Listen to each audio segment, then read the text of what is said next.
Well, over here in beautiful Tasmania for the Tasracing and Nutrien Equine Yearling sales. It's on tomorrow, the 26th, at Carrick Park Racecourse. But I thought I'd get out and get around and catch up with a few of the locals and legends. Barrie Rattray firstly joins me. Firstly, welcome. Thank you very much. Thank you for coming on the show, and I literally just drove up the driveway, and I really appreciate you giving me a bit of the time. Firstly, what a beautiful property you've got here. It's a beautiful part of the world, I must say. Yeah, it's a good spot. Picked it years ago with Dad, with 15-20 minutes from the airport, 15-20 minutes from the centre of Launceston. Mowbray's 30 minutes away, and Carrick's 15 or 20, and location, they say. Yeah, and just very peaceful, and on a day like today when the sun's shining, I know it doesn't always happen like this, but you wouldn't want to be anywhere else. Typical Tasmanian day, mate. Good one day better than next? Yeah, no, something like that. We get some shockers here. What's the property called, Corralta Park or Corralta Farm? Just Corralta. Dad originally had a farm at Cuckoo at Scottsdale. That was Corralta, and everywhere they moved they took Corralta with them, and Dad was originally here, and then I came home from Melbourne and came here, and so it stayed Corralta. So basically the name came from your dad purchased a property and it was Corralta, and that's where it's sort of come from? Yeah, Cuckoo's a spot outside of Scottsdale in a valley just underneath the hills, and Corralta is Aboriginal for Green Valley far away, apparently. Wow. Well, I've learned something, and I reckon some other people have learned it. How long have you guys been here? Somewhere between 40 and 50 years. Yeah. You're not going to count. You don't want to. You don't want to count. The kids keep getting older. Todd was born here, and the others were born before. Todd's 33 or 4 now, so that's how long we've been here. Yeah, and you obviously took over from Dad. The amount of horses trained off this place over the journey, do you ever stop and actually sort of look back and think about some of the names and some of the horses that have come off this place and sort of have a bit of a wry smile? Yeah, look, we were talking about Harjeet this morning, and he's a beautiful horse. He's just, plagued with a few injuries. He's so big.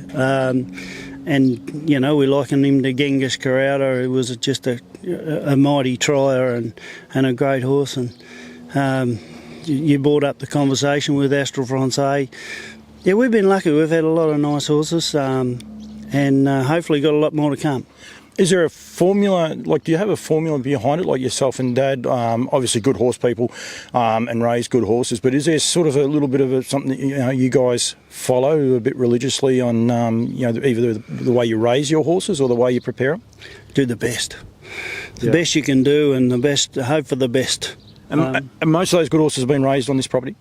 Yeah, a lot of them. I remember Gareth loved Bowtide, and we all did. But Gareth in particular would spend a lot of time with him early, and the first time we took Bowtide to the trials, he hadn't set foot on a float.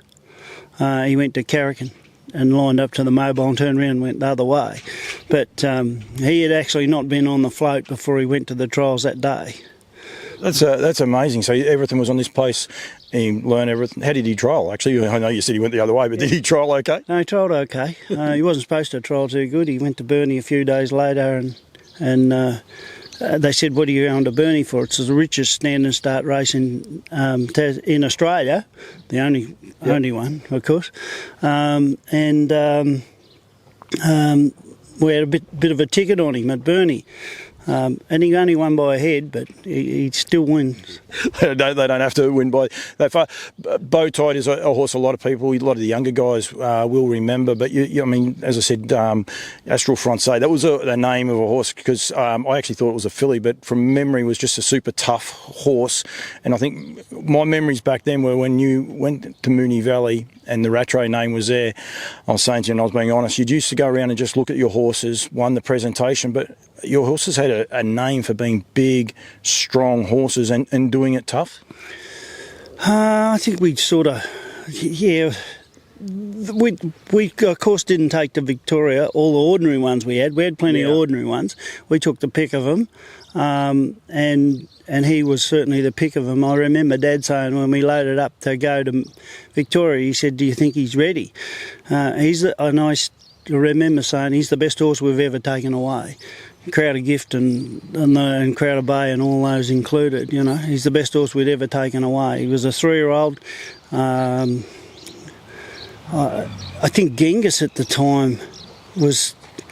No, it might have been one of the others that were super horses. They could zip through this last turn and get a quarter. And Astral Francais was just 3.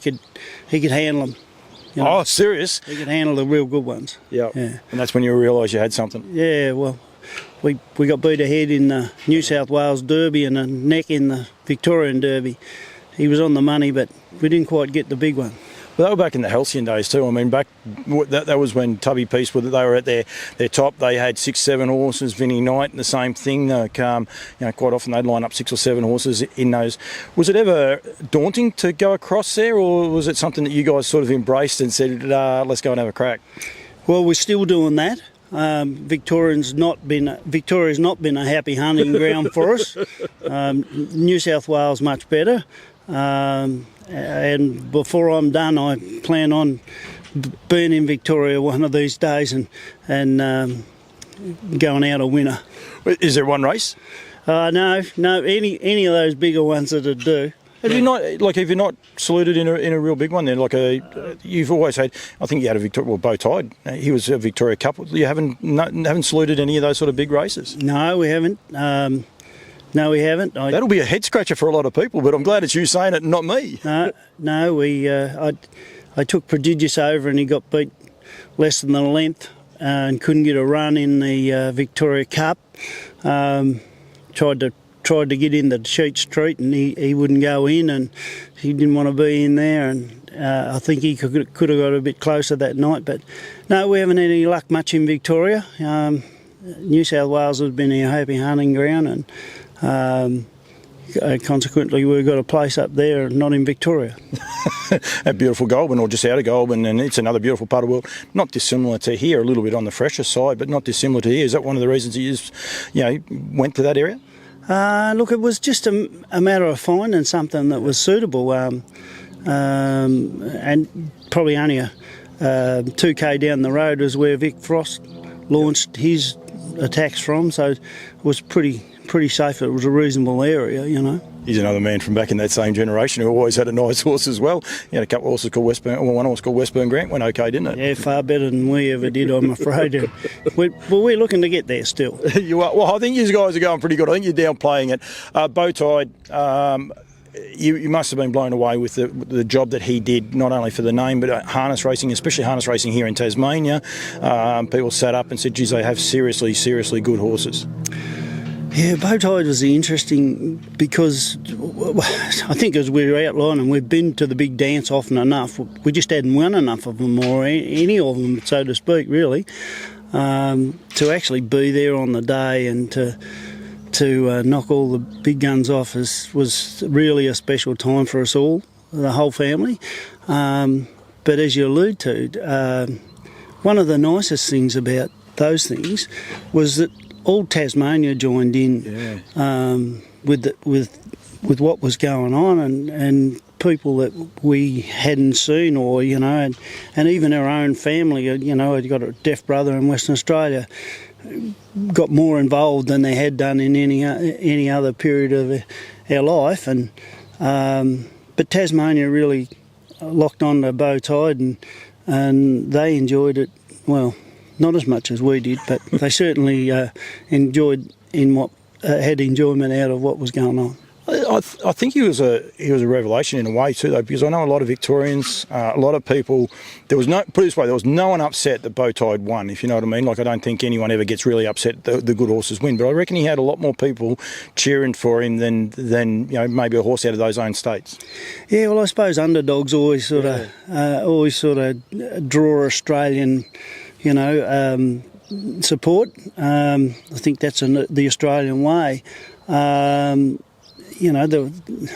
remember somebody saying he get beat in a free-for-all in Hobart, and he's up there 12 months later winning in the Minion. Well, there's a number of factors that went into that, and even today, I'm really disappointed that I didn't recognise that Menangle was where he belonged. Nowhere else. He shouldn't have went anywhere else. I wanted to race him in other places and, rather than anyone else, and he should never have left Menangle, because in spite of the fact he was a little horse and turned well and had done all those things, he was just that much better on Menangle when he didn't have to take that last turn. He just loved that speed, and and a little bit of an unusual action, if you like. It wasn't like you look at him and go, wow, I wish I could have every horse pacing like him, but it was just so effective up that 400 metre straight. I don't recall him ever not straightening within a length of him and not being right up to the finish. You know, if he could straighten at the top of the straight at Menangle, he was probably going to win, you know. Yeah.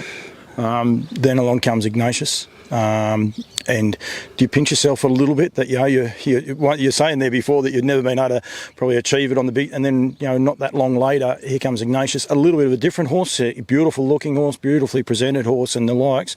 And then he just continues to get the job done for you as well. Yeah, Ignatius, Todd got a spell. We had trouble with him when he was really young here, and we took him to the races. He was going all right, but nothing flash. And we took him to the races to trial, and I said, just treat it like a trial. And when they straightened up, he just blew him off the track, and that was Todd driving him and talking about it and working together. And he went round in the heat of the sweepstakes. It was a pretty good race, and he won again. The same sort of scenario. Todd got a spell, and I drove him in the final of and he drew one. So it's a complete different kettle of fish. But he'd developed far enough to say tonight's the night. You've got to stand up. You've got to run the gate, and you've got to finish off. Well, I got off him that night, and I said, this is the best 2-year-old I've ever driven. Wow. Yeah, and consequently we took the steps and got to Menangle, and he became the fastest. He held the record for the fastest 2-year-old in Australasia. You didn't change the way you looked after him, obviously, but just that night, I imagine then he was obviously a better racehorse than he was probably a track workhorse, because I wouldn't have thought it would have been the first time you sat on him, but you then just said, we've got something serious here, the feel that he gave you and the way that he did it that night at Tassie. Oh, look, he just was a lovely goer, you know. Yeah. He was really nice, and it had to show gate speed and not get out of his gear, and some maturity, and then just to finish off in second gear nearly, and to win the race quite comfortably. Clearly they don't break 2 minutes too often down here in the winter, and it was getting close to the winter, and he broke 2 minutes, and I got an idea he went 58 something, and which is not 51 at Menangle, I know, but the progression isn't hard to see, you know. Yeah. Yeah. To me, looking at him, I said there before about Bowtie probably had an unusual action. He just looked afloat. He just looked like he was just like driving a limousine. People say and he just looked like he was so sweet to sit behind, especially at Menangle. And a couple of times when James lit him up and then almost sat down on him, if you like, the last 100 at Menangle, he just cruising the line. He just looked like he was just floating in air. Yeah, and that's right, and that's just about how it was. It was an effortless motion, almost like Crowder Gift. Yeah. Yeah. How good is he? Like with the horses that you've had over the journey, I imagine Bowtie's probably, I won't say he's your best one, but he's probably got a special spot in your heart because of what you said there before. But where does Ignatius sit for you guys? Oh, look, you go through them, and it's not easy probably to finish in the top half a dozen, but he's got to be in that. To go to Menangle and get a record, Australian record at Menangle as a 2-year-old is pretty flashing. He just went on and done a reasonable job afterwards. Probably not quite as good as we'd hoped, but we all hope for those things. Otherwise, we wouldn't be in this game, would we? No, he was a super horse, and I saw Toddy's house is named Ignatius Lodge, I think. So, he obviously meant a lot to Todd, and probably young man setting up. The prize money coming in would have been good, but I would also imagine the ride and probably sharing it with his brother would have been something pretty special. Yeah, well, the kids as they got older, everyone bred a horse each year. So that was Todd's, and he was Todd's horse all the way through. So I think I've seen a card where he's won 800,000 now. It's not a bad start. No, it's a good start. Then last year, and look, it's probably one of those things we need to make sure people are aware of. These horses, any Tasbred horse is actually eligible to compete in the Tassie race, which these yearlings are going through the sales. A lot of those are as well, to be able to then get a vote. Like if you win that race, you're then eligible to partake in the Eureka, because Tasracing have a slot. Fair to say you guys were well and truly the underdog. There was a lot of comments about the horse going across their magician is the horse we're talking about. That underdog, we talked about Bowtie and that recently. Did you guys relish that and say, well, hang on, we've already been here, we understand what this part's like? Did you guys actually relish that part of it? Well, I think you could say that. I was pretty keen to ring Gareth Hall up and ask him, was he prepared to put $1 million up to see if he wouldn't get lapped. The get lapped bits that Gareth Hall put forward the day after we qualified stuck in our mind a bit. So we were pretty pleased not to get lapped. We were prepared to put some money up, which the boys told me not to ring him. So Gareth, the message is here. He watches this, don't worry about that. He'll probably watch this if someone tips him off, don't worry. So we worked it out. He only had to run about a 240 bat for the journey. And if he'd have been prepared to put the $1 million up, that would have been a good $1 million earned. But, I think it was a trial. There was a trial, I think, the Victorian horse, whose name's just left me at the minute. And there was this rage about, how good this horse is going to trial. Captain Ravishing, that's exactly right. And it was only a couple of little comments were put in, hang on, how good did the Tassie horse go in that trial? And a few people then started to sit up and acknowledge him. Obviously, it strikes a little bit of a chord when people say negative things, but the underdog title, did that worry you at all? No, it didn't worry. It annoyed us. Yeah. It annoyed us, and I got to admit some of the comments about people being in and all those sort of things. It was a little annoying. However, racing is racing, and the concept of the race was something that we all have to get used to a little bit. But I remember when they announced the race, I said, I got the right horse. I got the horse. Yep. One that can stay. Yep. And that was our concern all along, and I remember that in the race, I'm watching the race and I'm saying they're not going hard enough. Yep. They're not going hard enough.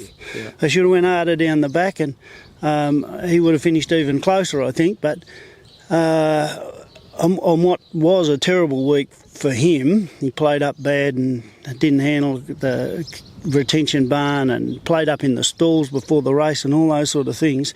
He did an enormous job to go like he did. We still think there's better things in store for him, because he is picking up the speed, which we knew was a problem all along. But when they really get in and go, and when everybody else is hurting, he'll still be coming. Two questions. So I'll ask about where he's at and that in a sec. People will be wondering that. Did you get away and just sit on a little park bench at some point in time and have a wry grin on your face afterwards when he did perform so well? I mean, you obviously wouldn't have been running around doing fist pumps, but did you get the chance to just sort of say, we've showed a few people today, we're not just here Tassie battlers? Oh, look, I don't think we were looking to show a few people. We were just, we're there doing our best, same as everybody else. Yep.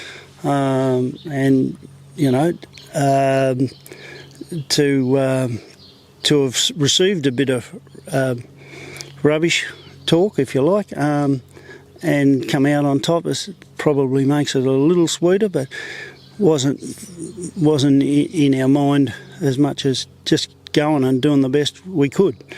As a long-time harness person, does that trash talk frustrate you when it's negative like that? I don't mind trash talk. I think sometimes, you can have a bit of fun and it can jazz things up, but to be negative to a horse that hasn't set foot on a track and set foot against those other horses, do you find that, like I personally, I do. I'm happy to put it out there. I think, we need to be respectful. Different if you'd have ran last to all of those horses and got beat 100 and something metres or things like that. But does it annoy you that, and it's probably one of the negatives of our sport? Yeah, well, at the time, and I don't want to make any more than we have of it. As much as I wanted a shot at Gareth. Yeah, well, you've got it. That part's okay. But I think people need to be aware. You don't have to go any further. But people need to be aware that it actually does cut a little bit deep, and people need to be aware of some of the things they do say about horses and that. Especially you guys are going over there in the biggest race for ever, $2 million race, and it's all about positive promotions and things like that. We've got to be aware of actually what we're doing, don't we? Well, I sort of liken it a bit to the person that's got one horse. And we've been around with, it's not going to bother us too much. We're still going to go and do the best. But I liken it to somebody with one horse, the one opportunity in their life, and somebody who has no skin in the game, shooting them down without any prior knowledge to what's going on. I recall comments about, these horses shouldn't be in the race. Well, they earned their spot in the race, so get on with it. Yeah, I think in Cypher, people sort of said, last horse in. They're just taking a horse. Well, they had a bit of egg on their face after that as well, didn't they? That's what horse racing's about, isn't it? Absolutely. Where's he at? Where's he at the minute? And what are your main aims with him? Well, we're looking to go around in a bit of races and up there, and we're trying to ease him in. He's a 20-start Menangle free-for-aller. Yep. He hasn't had the race experience. He hasn't had and he had probably a few more starts than he was going to get to 4-year-old. He's a slow developing horse. He's a big, awkward sort of a bugger, and he's run a couple of good seconds. Probably should have won one, but we seem to think his foot's on the till. But highlighted by Mac Da Vinci beating him the other day, lacks the real turn of speed, But that might come to him with the more racing he does at Menangle, because they either have to learn that or they don't measure up, don't they? Well, he's personally clocked a couple of 26s, and as I say, when they really put the foot down, when they're looking for tickets, he'll be about. Have you got another Smokey and Ignatius, a bow-tied, a magician, of Astral Francais? Have we got one of those coming through at all? Nyack had a really good year last year. Nyack's a really nice horse, but I don't know whether he's quite there. He has enough speed. Yep. Whether he has the depth or not is yet to be seen. He'll come back a year older and a year stronger, hopefully, and from there on in, we're still searching for them. They're up there everywhere, and foals and mares in foal and all those sort of things. The search continues. Barry, I reckon I could sit here and talk to you all. I love your passion and your honesty, and I think we need more people like that. Tassie Racing, you love it. You're very, very proud Tasmanian. You always have been, and I think you will continue to be. You're going to keep fighting the fight for it. I appreciate your time. The sales tomorrow, you'll be there, I gather. You got horses racing. Have you got horses racing tomorrow? Got a couple racing, and we'll be there having a look. I don't think we've got 8 2-year-olds already, for yearlings. So I'm not sure that we'll be purchased. You got to round it up to 10. You need another 2. Yeah, I'm getting older, and things aren't as easy as they used to be. But we'll see. We'll be there. They actually have put together quite a good small catalogue. But I looked at a number of them last night, and a number of them look really good and pretty well bred from good families. The Ark family that went to Queensland, which is a Tasmanian family, they did great in Queensland. There's a couple of them there. Mickey O's out of that family. Yep.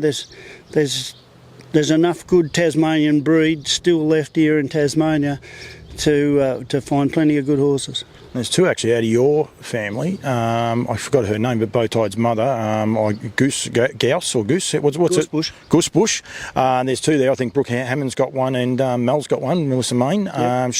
They've both got ones, and those pedigree pages stand up anywhere. It doesn't matter where they are. They could be on the mainland. They could be anywhere. It's just great families, and I've seen both horses, and the turnout of them both is just outstanding. I think the point I'm making is it's not just that family. No. There's the Ark, the Ark family. Hey, wrap your own family as well, though. I know they look all right in the book. We need to find another one in there. We're looking, but there's a lot of other good families in there also. And as I point out, we've got the Weona branch. Yep. I see selling down here, and somebody's bought a mare from there. So that's outstanding breeding, so there's plenty in it. You say about that actually is a lather-up colt. There's the best lather-up filly in North America last year was a mare called, I'm going to get this wrong, Rose Run Zoe, I think it is. She won just shy of $200,000. I think it was $196,000 in the US. And she's actually a lather-up out of a Badlands Hanover mare with a good pedigree page on her side, exactly the same as the lather up. The only difference is the sex. This bloke's a colt, and the other one was a filly, but it is a proven cross that does work. And as you say, so it's a New South Wales line that stands up, but it's also a line that works in North America. So I mean, people need to sit up and have a good look at the catalogue. There's some outstanding types in there. Yeah, no doubt about that. And the point you make is very valid. I hope they have a good day tomorrow. I'm pretty confident that they will. Melissa's filly out of Hoofy is outstanding. Yep. She's a Captain Crunch. Yes. I had a look at her, just beautiful. And the Brooke Hammond has got a number in there that are good types of horses, and they should have a real good day tomorrow. The Stay Hungry's down by the seasides, Always Be Mickey's, Captain Crunches, Capped Midnight, Poster Boy. These are sires that everyone wants to get a part of, so it's really, really cool. Just very quickly, there is one thing I've forgotten about. You get your breeders' bonuses here in Tasmania, so it's $10,000. Of that, $6,000 goes to the winning connection. Your 2-year-old races are a minimum of $14,000, so you pick up $9,000. So if you win a Tasmanian race and get your bonus as a 2-year-old, $9,000 first, and then you get $6,000. But these horses out of this sale, they also get a $5,000 sale bonus on top of that. It's ridiculous incentives, isn't it? Like you're just shy of $20,000 for your first win. It's ridiculous. You don't tell everyone. How are we going to get a hold of them if you tell everyone about it? That's half my job. I've got a spruik, so I have to. No, good point. And it's something that we at Botra are pretty proud of.